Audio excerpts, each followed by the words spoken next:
Welcome back to the Structural Engineering Podcast. This week, we're talking with David Wu, a grad student at the University of Iowa and someone with some great internship experience in the last 2 summers, both engineering and construction related, but we'll get to that shortly. We think David can help us gain a better understanding of school during COVID time, what do current openings look like generally, and how schools are doing academically to prepare students for the SE career. Enjoy the talk. So the first thing we wanted to get into is kind of pre-college. And what I thought would be an interesting question is how many schools did you apply to? I'm going to be straight honest with you guys. I applied to just one, and that is the one and only University of Iowa. Why just was that definitely they had an engineering program that you wanted, or was the closest and it felt comfortable? Why just that one? So my family moved to Iowa and specifically Iowa City back in 2010. And this place is my hometown. And I guess I've lived here for so long that it's pretty much my home. The reason that I went to this school was because of the pharmacy program. So initially, that was kind of what I wanted to do. I wanted to be a pharmacist. And the program is super, super good for that. But then my parents always pushed me towards STEM, but they always pushed me away from doing any kind of research. So it was kind of like a happy middle ground. Nice. So you grew up in Idaho? You grew up in Iowa. What kind of hobbies do you have growing up? To be honest, there isn't all that much to do in Iowa City. A lot of the activities that my friends and I did were kind of just like messing around the neighborhood, not necessarily anything that I would go around bragging about, but we were kind of misfits and just having fun being kids. And I really enjoyed it. Like, I think my favorite thing to do was like backyard football or playing at the elementary school. That's like where all my friends lived. We were like right by the elementary school. We played football, we played like Nerf. And that's kind of one of the core things that kind of pointed me at engineering was I would be the one that would go and like spray paint everybody's Nerf guns and like modify them so they could shoot farther. So that was maybe like a subtle hint that I should have just went somewhere for engineering, but that didn't really hit until later on. When was the engineering the obvious answer? You're already in school for pharmaceutical studies, and when did you decide to make the switch to engineering? It was kind of always like in the back of my mind that I do like to build things. I do like to design. I'm really into like the whole art aspect of, I think science, technology, and art they coexist and they all kind of lean off each other. So it was always in the back of my head, but it really didn't hit me until I like finished my chemistry class and thought to myself, like, dang, I really don't like chemistry. This stuff is super dependent on just straight memorizing. And that really isn't how I learn. And that isn't like my strong suit. I'm not like super good at memorizing stuff. I'm more of problem solving, think logically, make some assumptions and kind of figure out how to like problem solve. So that was really when I knew I needed to get out of that and switch into engineering. That is very cool. I did an architectural undergrad first. And so I did lean to the art side as well. And it's very nice to connect this to engineering. However you form that connection in your head, for me, was like architecture to structural engineering was very direct. And I like this, but it's feeling that art side is really, really worthwhile. Exactly. So let's move into college.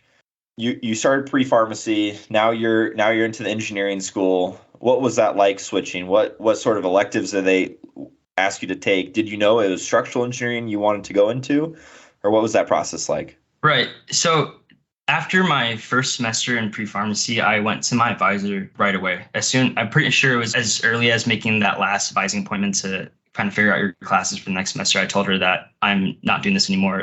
Is there any way you can switch me to like open or undeclared so that way I don't switch into something else and then decide to switch out of it again? Do this back and forth thing. So I was undeclared, but she asked me like, what kind of classes do you want to take, or what kind of classes are you interested in? And I told her that I'm interested in taking like more engineering classes or like math classes. So she told me to just sign up for these math classes that were prereqs for a lot of engineering classes. So in case I do decide to switch into engineering, I can kind of just transition smoothly and not have to wait. So then second semester, I took pretty much more STEM classes and some gen eds. And then over that summer, that's when I like applied for the College of Engineering and I got in. Being completely honest, I was terrible at all those classes when I started. There was so much going on in my life and I was trying to figure out adulthood and just figure out like college life that I really struggled super hard. Yeah, and is that this first like year. physics, statics, kind of like the fundamental Yeah, Newtonian physics yeah. class? Yeah. Yeah, exactly. Those classes like physics one. We have a class called circuits, and I really struggled with that too. I had that and I also struggled, so I understand. Yeah, I hated that. I got hit really hard that year. I don't like to tell this to a lot of people, but I feel like I need to just let it out. I almost failed out of college. I was put on academic probation because of how bad my grades were. And I believe that was like the best thing that could ever happen to me was Yeah. hitting that rock bottom academically. That really helped me like realize, man, I can't go home and tell my parents that I failed out of college. I need to get my stuff together, figure out what's going on, figure out what's the best way for me to learn. And that's exactly what I did. You know, I started going to every possible like tutoring opportunity or any like extracurricular helping opportunities that the school offered. And I would go in and sit down with a tutor and, you know, really get to learn the stuff. Besides that, I would also like go onto YouTube or just use like other resources to like try to learn the material in a different way. And that I found was extremely helpful. That's not something that you would typically think about when it comes to like college classes, but a lot of this stuff, it's taught all around the world. Like most schools teach this stuff. You can find other resources if the stuff you're learning at your school isn't doing it. I want to step just a little bit back from where you started there, and I think this will help our audience a lot because you know we get reached out by a lot of people in college that are just unsure of what they want to do.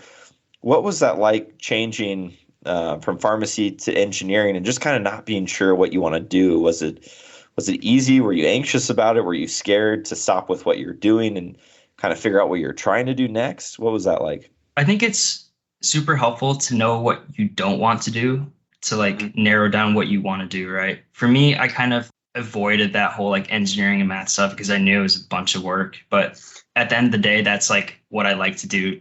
Truthfully, like I like doing it. It sounds really weird, but I like doing math. I like doing all this engineering stuff. And it's kind of just admitting to yourself like what you're good at or what can you see yourself doing or what can you see yourself waking up to and being excited to do every day. So I think that's like the best way to figure it out is by doing what you don't like to do and knowing that you don't like it so you can move on to stuff that you like to do.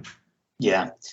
When in the college education did you get to start taking like structural specific style classes? Like if you transferred at the end of freshman year, was it kind of sophomore where you got to hit the structural fundamentals?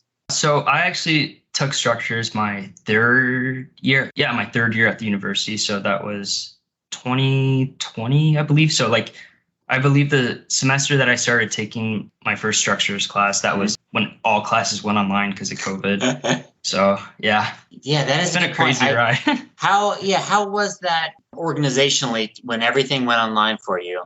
Was it hard to kind of keep things in track? And I thought it was good and bad in the sense that the semester before, at least at my school, I'm pretty sure this was most school. It was in person for like half of it, and then around spring break, that's when stuff started to get really bad, and then it switched to virtual. So my school had that whole like second half of the semester to kind of figure out a way to do virtual learning. I thought my teachers in our program did a really good job. They would record all their lecture videos like before the semester started, and they would post all of them so that way you could go back and like watch it on your own time. And cool. My structures professor actually, so we were able to watch all the lecture videos before class even started, and he just had all the class time for us to ask questions. And I thought that was good. He had like open office hours too, but I thought it was a very interesting semester to say the least, where that's when you start meeting like a lot of the people that are going to be in your same elective focus for structures. You don't actually get to see any of their faces. So you just know their voice and you know their name, but you like don't know who they actually are. Did you feel like it hurt the educational component of it? Did you feel like you had a greater takeaway having everything online? Like you said, the video lessons you could replay many times, which is really great, actually. Did you feel better academically because of that? And to add just a little bit to the end of Max too, I think this is something that the general world of structural engineering and all that, everything is worried about, that those years of COVID and learning remotely may have caused less learning. So I actually really interested in hear what your answer here is. Right. I think it was the best thing ever, honestly, because That's when stuff gets more advanced and you're not just your homework starts taking like instead of 2 hours, it takes like maybe like 2 days, 6 hours each day to complete. Obviously the school went harder when it came to like exams and even homeworks. They made them like really hard to like prevent any academic misconduct. Our stuff was really tough, but definitely having your lecture videos and being able to replay them was super helpful. Like I wish I can take a GoPro to class now and just like record the whole session and like replay it if I have any questions. Yeah. But it was super helpful being able to replay them like, okay, let's rework through this again and be able to see that process again and not have to go through your notes while you're rushing to take notes in class. Yeah. Yeah, that's actually like almost the whole reason Max and I decided to start this podcast. We were like Really? studying for the PE, and man, we're learning so much stuff. It'd be cool to like interview people that are experts in this and talk to them. And man, why don't we just start a podcast, record it, and let everyone re-listen to it as much as they want?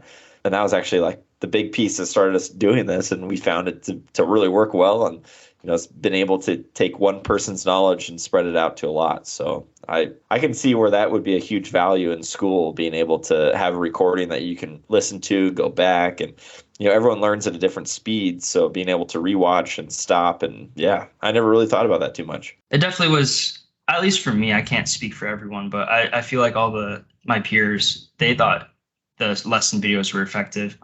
We actually still do that now since my professor still has some of those videos for other classes that he teaches. So he provides that for us now, and we're able to watch it too, on top of having actual lecture and in-class activities to do in person. So I think that has definitely been a benefit. That is very cool. And so now that you've moved to master's, is everything back?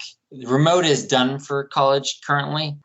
Yeah. That is, yeah. I think master's would be really hard, more remote, but I have, no idea, no reference here. Right. So you got into it, like you said, you failed a little bit. You really got you going again. What classes did you start taking? Which ones did you really enjoy taking? What were you good at? And kind of how did you push through to graduation? So I really enjoyed all the structured classes. Anything that was related to structures in any way was super interesting. I like to point out a few classes. I think my most memorable and like my favorite class is definitely this class called structural system.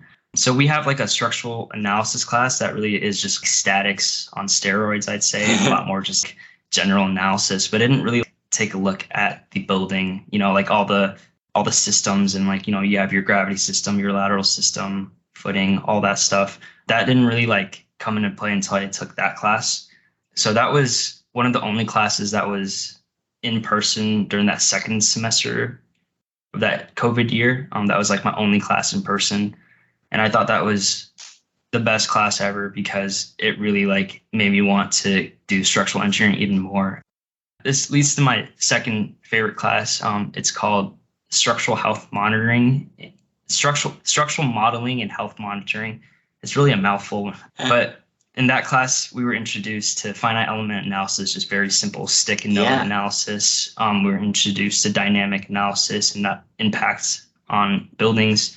And then the big takeaway for that class is really just detecting damage in structural elements. One of our lab, we were pretty much hammering a beam, and then you can find its like frequency response. And based on if there's a crack in it or whatnot, you can tell that its like frequency has changed. So I thought that was like super cool.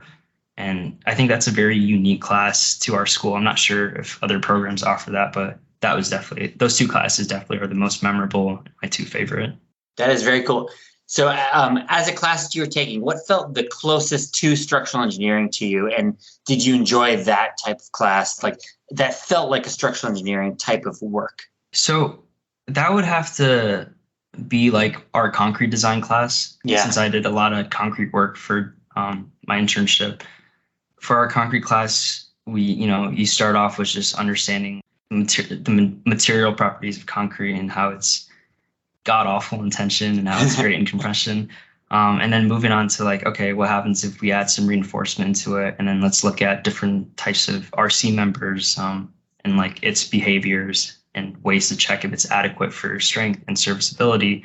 That felt most like how the industry would go. Like, kind of just having to make sure that it follows code and it passes all your requirements. But it's definitely similar, but at the same time, like super different too, because we didn't get to use a whole lot of software that did a lot of the analysis for us. And it was all really by hand and step by step follow through process. What would you say you would suggest to others that made you most successful in getting a degree in civil engineering? I believe I mentioned this earlier, but the idea that there are other ways to learn and there are plenty of resources online that is free 99 out there for anybody. But like I said, if I were to give a tip to anybody starting out in college or even in civil engineering, it is to like go to all those additional resources if you're lost or confused in your classes, and take the time to really figure out what you're learning and try to understand what's going on by using other resources or going on YouTube and watching like a 5-minute video just explaining the concept, or watching a video over like a simple problem and kind of using that as like your foundation to get more comfortable in civil engineering. Yeah. Is there anything else you want to add about college? Yeah.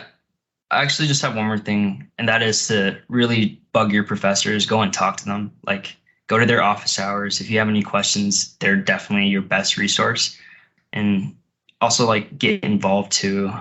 You can learn a lot through different organizations. I participate in ASCE, and there's plenty of learning opportunities. They do really cool projects all year round. So definitely like get in there and make new friends, make some memories, and just have some fun, I'd say.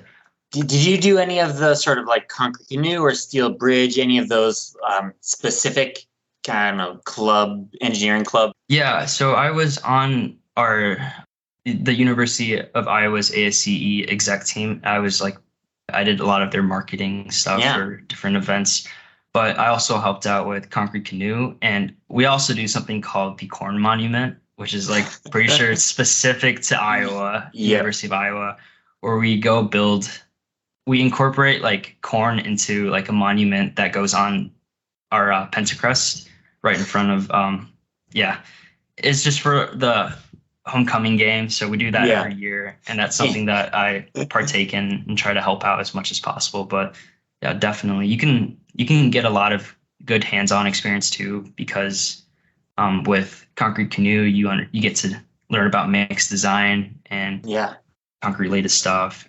Really good like opportunities out there. Cool. All right. Yeah, let's move into your internship. I know Max and I are really excited to talk about this. So sweet. Yeah, give us a little intro to how many places you applied to, and what the process was like to apply for an internship. Yeah, so I got my first internship pretty late, around the end of my junior year, going into my senior year. And to be completely honest, I applied to about 70 places and really only heard back from 2 places with no experience and a very minimal resume. And is this across the country, 70 places, or is like, were you being selected to that location? Yeah. Anything that says civil engineering construction, I would apply. Like I didn't even read some of the descriptions. I would just apply because I needed the experience that bad. Fortunately, I was able to get an internship locally. The company is called Knutson, and they're the general contractors. And I decided to take that internship because I wanted to see the construction side of things. I thought it was in my favor and a valuable experience to see, kind of how buildings get built and like what that side of the discipline looks like. So I went and did an internship with them, and I was out on the job site all the time, and I was able to listen in on a bunch of site meetings and really kind of get the feel for what the contractors do and how they interact with the architect and the structural engineer. So that was a really valuable experience. Yeah, I hadn't really thought about it much until I kind of started working, and some people brought up to me that they would be almost more interested to hire an engineer that has actually field experience, hands on the rebar, placing concrete, framing stick-built buildings, really. And I was like, that's kind of weird. Why wouldn't you want them to know how to do the calcs and come in with that experience? But the further I get in my career, the more I realize how right that is. Like having someone that can actually understand how the building goes together is the biggest challenge. I think getting a new hire that can, do the calculations, That's a big portion of our job, but I think it's maybe on the easier or the more intro side of our job. And when you're getting into designing the building, how it goes together, how you frame it out, how you lay it out, how you detail it, that's really in the constructability of things for a big portion of it. And so I think the value of having a construction internship is huge, or just being a laborer at a construction site is huge, and just seeing and being in that environment. And if I could go back to college and do it over again, I would have an internship in engineering for sure, but also one in construction. And maybe not necessarily an internship, but just go work in the field, go throw iron around or throw 2x4s at people. Right. Exactly. Why I also took the internship was because, like I mentioned before, I took the class called Structural Systems, and my professor really emphasized on like knowing how the construction side works, so that way you know how to design a building and how things go together. So that's why I took that internship over another engineering internship out in Iowa, because I really needed to understand how like pieces are assembled. You know, if you're going to pour concrete, all the site conditions and all that, I thought was super valuable, and that I needed to at least see it to really know what's going on. Yeah. Did it feel like that changed your approach to problems when you returned to school for senior year? Like how you looked at things, can they fit together sort of approach? Oh, exactly. So during that summer, there was just like a super long lead time for a lot of precast concrete material that summer. Yeah. So when I went and did my senior capstone project, we wanted to treat it like a real life project. So we decided not to go with any like precast concrete components because of my experience with like the lead time with concrete. So just kind of having that knowledge there was super helpful. And on that, I'm just definitely jumping back to the college theme, but capstone project, I ended up, I got very lucky and had a structural based one, and there were only a few. What was the capstone project, and like how did you get to choose that out? What did you like throw the outline down and get it approved, or was it you get to choose one? How does that work? Right. So our capstone project is kind of split into two classes. The first class is more so like a prep class for the FE exam. So you do a lot of problems and review and stuff. And you also learn about like construction administration, which at that time I was like already familiar with a lot of that stuff and all those terms and like the bidding process and all that. So it was fun actually getting to see how what I did over the summer was actually super related to what we're doing for our capstone. So during that class, we were able to hear about the potential projects for the next semester, where we actually go and do the designing and all that stuff. And you are able to choose based off of kind of like what your EFA is. So there's like the water resources people would want to choose something that's more related to them, and environmental, like wise, transportation. So for my three options, I put all structures, obviously, because I wanted a structures project. Yeah, it really was like what are you interested in, and like what is your focus? And that's how you kind of get sorted into those projects. Kind of going back to the internships, I know you got a second internship the next following summer. Tell us about that process. Where did you apply and how'd that go? Yeah, that's right. So I did my first internship in construction, but I also wanted to do another one in engineering, and more specifically structural engineering.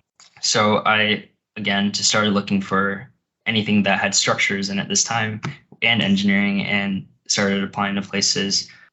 I applied to this firm out in Salt Lake City called Dunn Associates, and I ended up getting that internship, and that was really, really awesome because I've always wanted to go out west too. I've been interested in seismic engineering. So I thought that was like the best place to go, just go close to a fault line and see what it's like out there and learn more about that type of design. Yeah, I feel like there's a lot I can unpack in that. Yeah. A lot of questions. Okay, so the first one I think is an easy one, but for someone that's listening to this and they're applying for internships, what did you expect from the interview? What was the interview like? How would you say someone can do it better, maybe? So yeah, what tips would you have there? Right. So definitely like research where you're applying and try to really understand what they do, what their core values are. That's the first tip I give anyone, is really understand where you're applying. So for research on a firm, are you looking on their website and seeing what projects they have done and like what type of system, steel or concrete, painting the picture that way? Yeah, so most places break down their projects into, either commercial, residential, etc. There's different categories. So I recommend scrolling through whichever ones you're interested in first. Mhm. So then you can start looking at their projects and narrow down one that you really want to focus on. And I actually found one of their building projects in a Structure magazine's article. So I read through that too, and I try to understand as to the best of my ability as to how they overcame their uh, challenge. And I reached out to Dave Dunn at Dunn Associates, sent him an email, showed interest, and I was able to get an interview. That's awesome. So when you talked to Dave, how did the interview go after that? And did they ask you, were they just very impressed that you were familiar with the work they had done? And do you think that would be a good tip for other people looking for a job to be familiar with what projects the firm has done so you can Right. talk about it? So I got an email back from Dave, and he was more so shocked that I have heard about them and the work they do. So he actually connected me with Josh, who was the one that I actually interviewed with. But I do recommend really, doing your research and understanding what firm is about, their core values, and what type of projects they do and their specialties.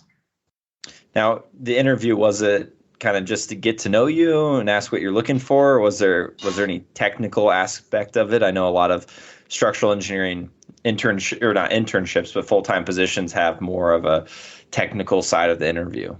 Right. It was framed more as a get to know you and introduction, which kind of led towards an interview. So I thought that was, it didn't feel as intimidating as an interview, but just the fact that it was a get to know you, get to know us type thing. And I knew it was an interview, but it didn't give me that anxiety of having to do an interview. And I thought it was really fun getting to speak to Josh, and also Tyler was invited onto that interview as well. So I was able to speak to both of them, ask about what they do every day, and some of show my interest. And I probably mentioned 20 times in that interview that I want to know more about lateral design, especially how it's done for seismic, over and over again. I'm pretty sure they knew. Yep. Man, that's cool. Interviewed for the position, was offered a position for internship. What did it look like? You're not living out in Salt Lake, so you had to move out there. Time frame? Did they help you with moving? Any kind of thing like that you'd like to talk about? Yeah, so it was, I think they had all their intern positions filled at that point, and they were really just looking to chat with me because they knew I was graduating, and I really wanted to get to know them more too, and more about Dunn. So I believe it was either a Tuesday or Wednesday. It was sometime during my spring break where I was able to interview with Josh, and then I heard back within a few days that they were gonna create a new opening for an intern position. Wow. And I didn't hesitate at all, and I immediately said yes. I didn't even think about the whole moving process and figuring out a place to live. I knew I just needed to be in Salt Lake City that summer. So whatever it takes, whatever I need to do, I'll figure out later. But I really need to take this job right now. So that's exactly what I did, and I was super excited. What was your first week like of the work? What sort of tasks did you start on immediately? So going in, first day was really just to meet everyone, I'd say, and understand what was going on. There was a schedule planned for all the interns to talk to different people about what they do and different things that Dunn did, and the softwares and how we do stuff on Revit. So I was able to kind of open up RAM structural system that day and kind of go through the tutorial and really kind of figure out what's going on, how to use this software. And there were these planned meetings with Tyler, Jake, just a lot of people there were able to kind of show you okay, this is how Dunn does detailing, or this is how Dunn use Revit, and this is how we go through a project, and this is the process. So a lot of just introductory stuff. And then, immediately the next day I was kind of put onto a task right away. Believe the first thing that I really did for them was I helped Alex lay out some cold form steel beams for some renovation that they were doing in the. Am I forgetting the Utah? Okay, I don't know why it's just not Utah Jazz. Yeah, yeah. I don't know. Yes. So I was just putting some cold form steel sections in Revit, just spacing them out and learning how to use like the beam span tool, like super, super easy tasks. So that was like the first thing, most memorable thing that I did was like, oh, I get to kind of help out with this Utah Jazz project. So that was really awesome. That is super cool. For people that are, starting their first job or internship, what programs? I know that's something I always kind of consider when starting a new job is the typical programs that they use, what I am familiar with. So what sort of programs did this firm use, and were you, comfortable with them from school, or was it learning? Right. So just some of the basic applications like Microsoft Teams, Outlook, just knowing how to like organize your emails. That's like a huge part. Besides that, then for like structural analysis, we use RAM, that software package. And then we also used EnterCalc for some stuff.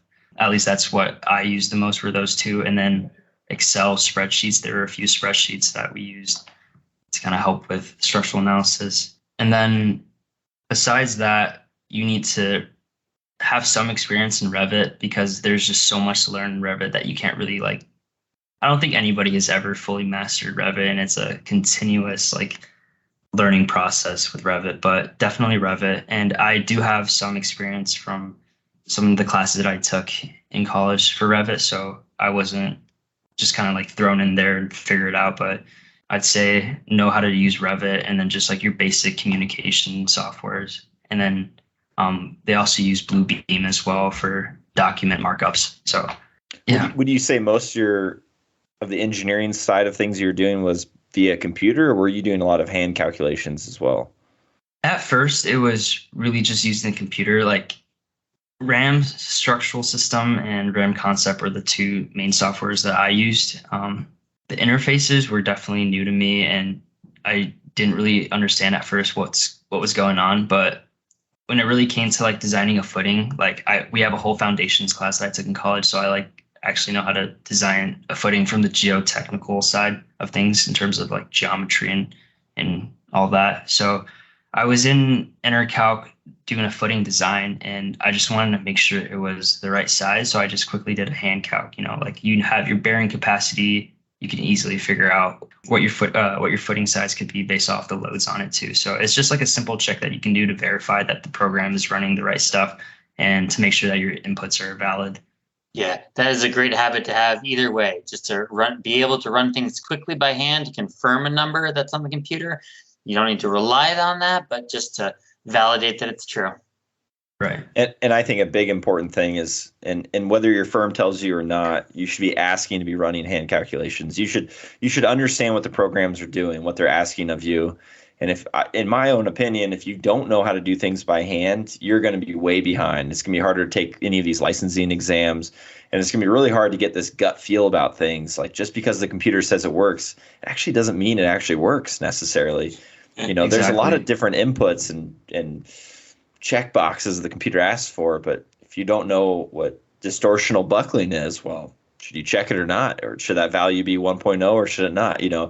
There's a lot of different things like that I think it's really important to understand by how to do things by hand at least once and know where that reference is. So I'm just gonna toss that in there. And I would suggest this to you when you do end up joining your first job and joining the workforce, to really push your firm that you work for to do things by hand at least once. Because once you can do something by hand, man, the computer just becomes the tool of efficiency. And I think that's what people forget is you're still the engineer. The computer is there just to be able to, consistently put out calcs and be the efficient tool for you, but not to be there to be the engineer, not to be doing the engineering. So being able to do hand checks on what you're calcing, man, it's going to make you really successful in your career. Exactly. Yeah, I actually use this, or my school uses this software called MathCAD, PTC MathCAD. It's the best software out there. So I was able to kind of use that too. I had a lot of these equations that I had from my professor's concrete class. He wrote his own textbook, so he has his own like chapters on different sections that kind of breaks down the ACI code into like a textbook format.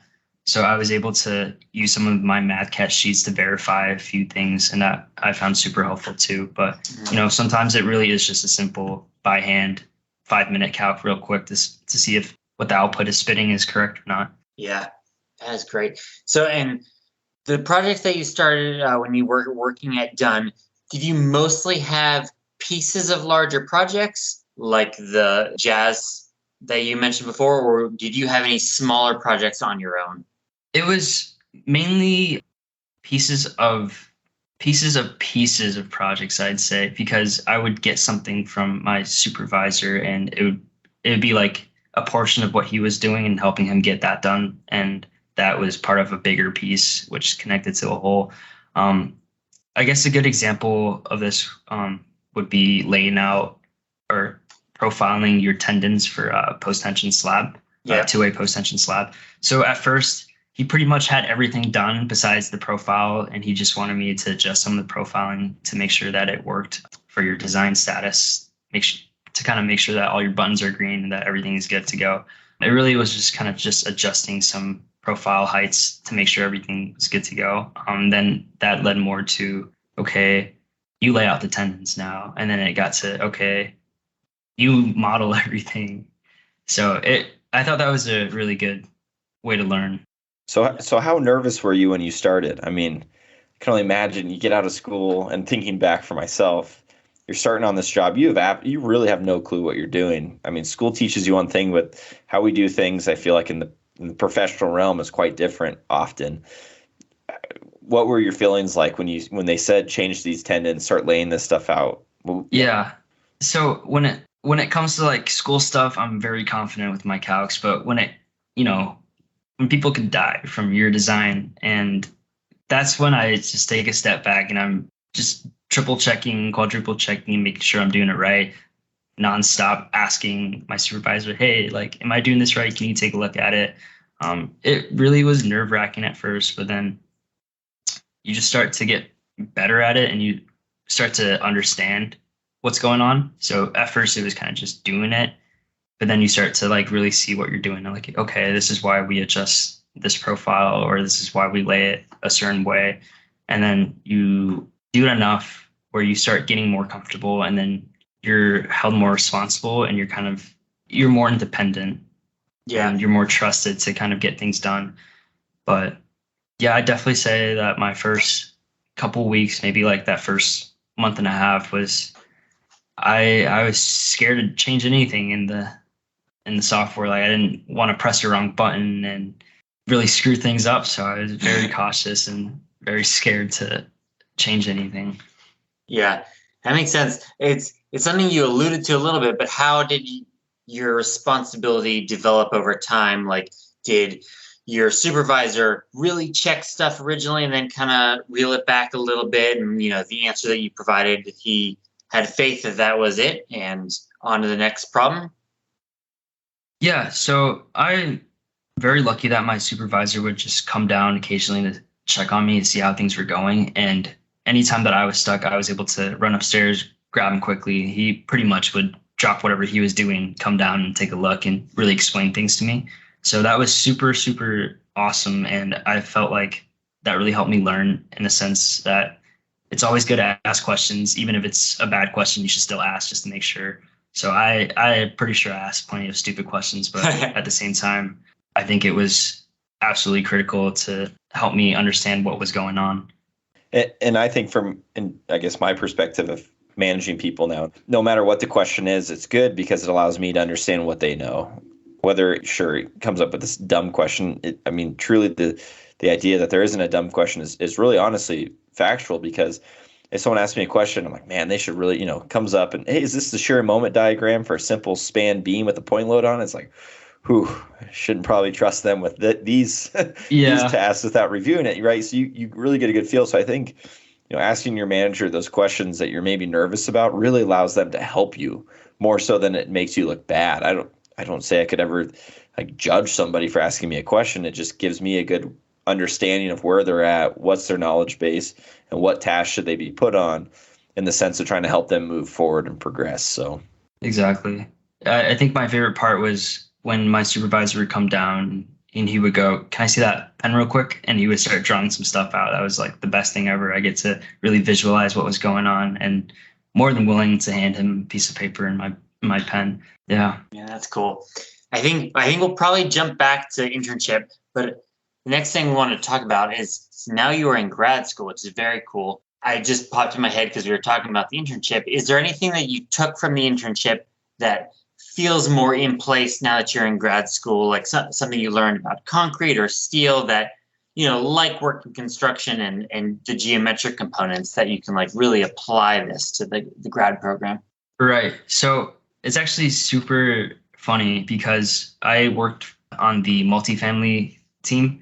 Yeah. And at my school, our grad program, you can choose to do a practicum versus a thesis. So for the practicum, it's like a actual project that you get to work on by yourself with alumni from the university. And the professor that runs that class, he like picks people and like he picks like a student with an alumni and he matches you with them. So I was able to get someone who was doing who also does like, well, I guess for like the project I'm doing right now, it is a multifamily project, so it really relates to work as well. I didn't get to do a whole lot of wood design at my internship, but I also haven't taken wood design yet until this semester. Mm-hmm. So right now I'm kind of just seeing how everything comes together because during my internship I was worried about I was working just on the podium portion, so anything above that I didn't really get to see all too much of. Yeah. And now I'm taking wood design and I'm also in my practicum, which is a multifamily project. So there is a wood portion of it and also a podium. So when I was told what my project was, I was like, okay, I just want to do a PT slab because that's like what I'm most familiar with. But, Yep.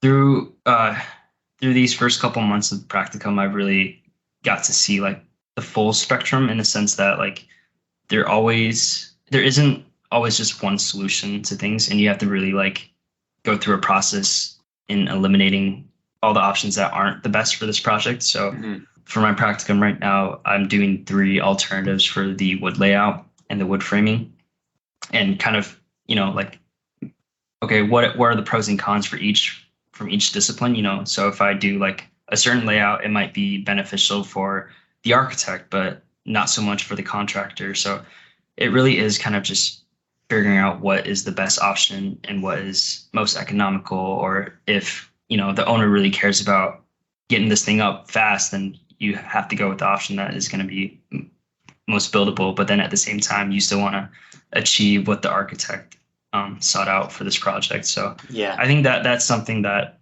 isn't always like talked about, and I didn't really like truly start thinking about it until I started working on my practicum project.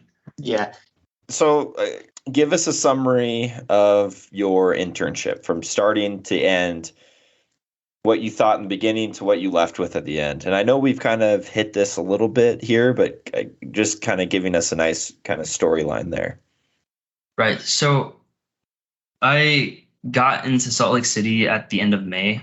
I literally graduated on Sunday, and then I was in Salt Lake City I was in Fort Collins and Denver for a little while, but literally I was like, I need to leave. I need to get out of Iowa City. I'm driving. Like I packed my bags, just like a duffel bag with some clothes, my laptop, some shoes, my work clothes, and that was it. I just left Iowa City, headed straight west. I got there on a Saturday night. I started work the upcoming Monday, and first I was really, really like confident in my understanding. I walked in and I was like, okay, I just took concrete past year and steel. Like I know my stuff. I know what I'm doing. And then boom, reality check. I don't know anything. Like let's start from scratch. So all confidence out the door, and I'm just slowly picking up what Dunn does, and slowly trying to understand, okay, like this is how they do certain things. And for a multifamily project, there are certain things that they do that may be different from other consulting firms, but I also like haven't worked for anybody else, so I don't know. But so now I see like, okay, this is how they do things, and this is how, like, I guess it's supposed to be done. And that was like my thought process. But then seeing more projects and seeing how they have the same like structure for each project, but there's so many different problems for each project that there's so many solutions that they have to consider.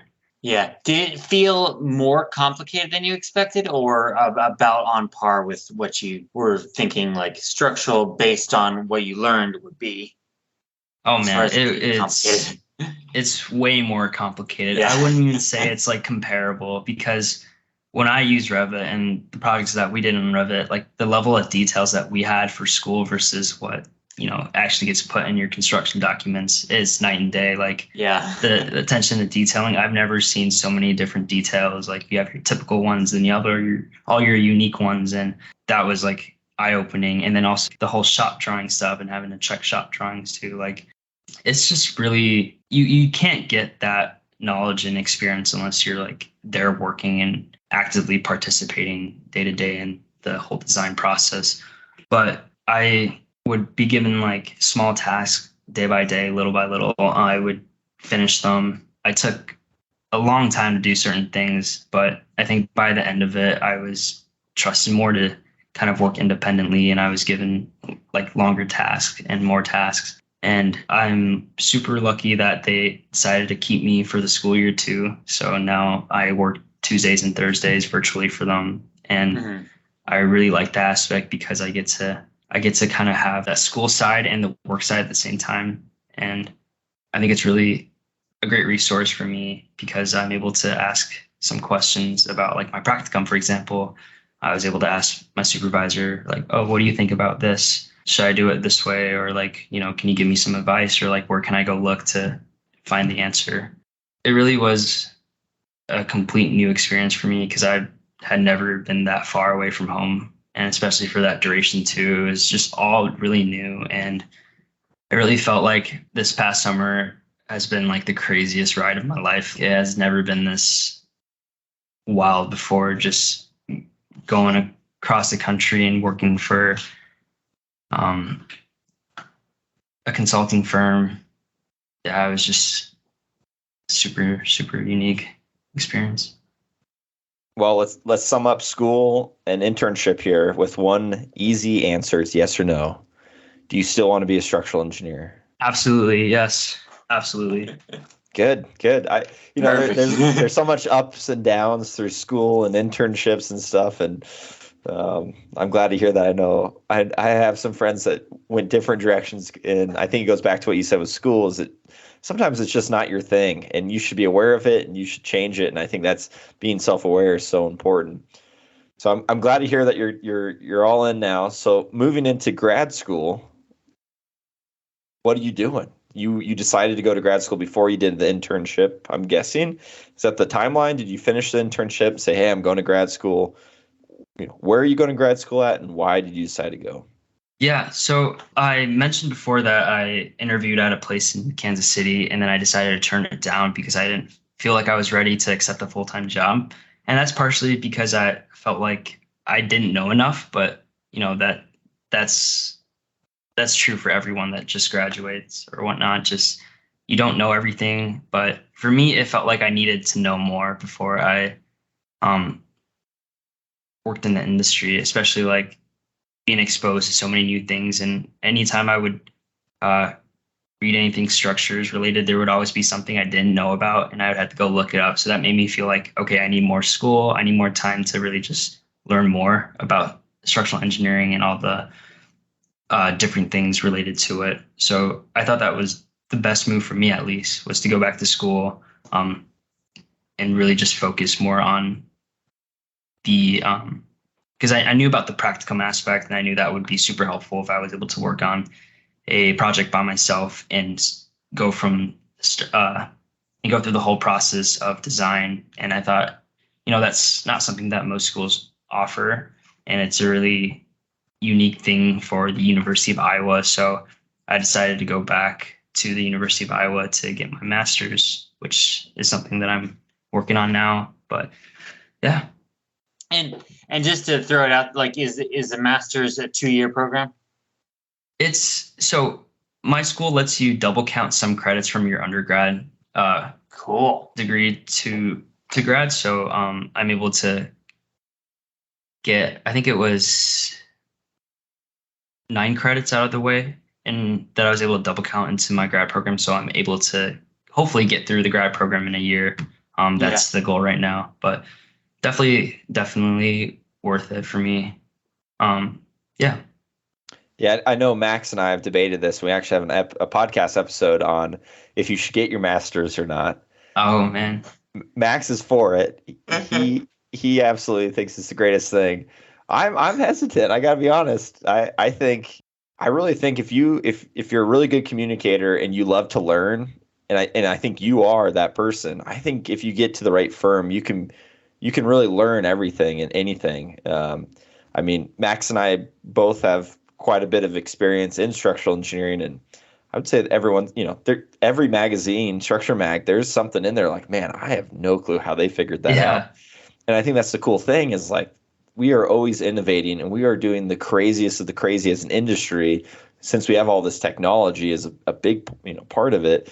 I think and we've debated, where's the value you get out of it. And I 100% agree there is value. I just don't think it's always that everyone needs to go do it. I don't know where I'm going with this here. Yeah. I'm not trying to talk you out of it, but I think for people listening, it's definitely something to think about. And talking to you in the past, wanting to really dive into that high seismic, nonlinear dynamic analysis kind of stuff, 100% additional school is the right approach for most people. Right. I think you get to the right firm with the right mentor, with the right projects, you can learn it and maybe a little bit quicker than school, but I think for better or worse, most firms require you to have a master's.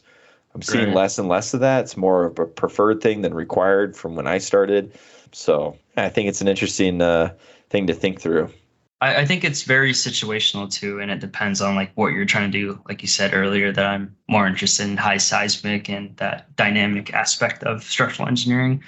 For me also, I needed another year to kind of do some independent learning. I thought it would be, if I just did school, I would have enough time to really kind of read more books or really like dive into some other topics in structural engineering. So that was kind of like the biggest selling point for me, at least, was, okay, I get another year to, just be a student and kind of take my time to really like invest, my free time into learning a little more about some other things.